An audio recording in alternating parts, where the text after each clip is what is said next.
улсыгаа төлөө үнийн чир зүтгэхээр дангар хөргсөн төрийн албан хаагч та тавхан хором наашаа суугаач. Танилцъя. Намайг Амраа гэдэг. Азийн сэжин Монгол гэдэг агуу төвтэй ядуу улсад аав нэгтэй хамаатан ээж нэгтэй хөрөчиг аяга нэгтэй өсөж бэлчээр нэгтэй явна чи бидний монголчууд. Авилгыг ахуулт автсан. Албан тушаалаа урвуулан ашигласан. Эх орноо харийнханд худалдсан.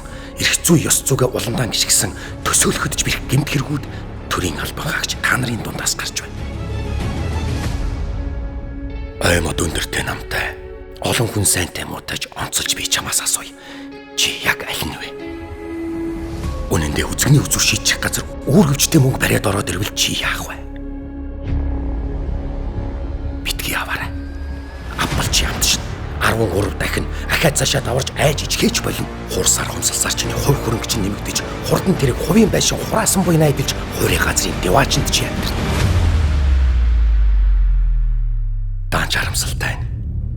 Далайн усыг танханд багтааж болдгүй юм.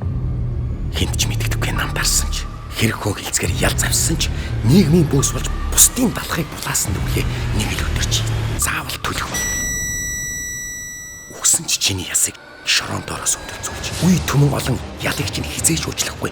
Үеийн үр ирж хаалаг тогшхын цагт үр хөвгт чинь чиний нүглийг үүрэх болно. Ийм учраас эх орон хийгээд чиний миний хувь заяа. Их мэдэл хийгээд эрх зүй ёс зүй шудраг ёс. Энэ улсын орших, эс оршихч бас эрхэм төрийн түшээ таны гарт байна. Өндөр төрийн босгот авч өргөн түмний итгэл хүлээж өргөсөн тангарахтай үнэнч ёс төртэй амьдрал өнөр их ирээдүй үр удмынхаа өмнө нэр бүтэн зогсох үн цэн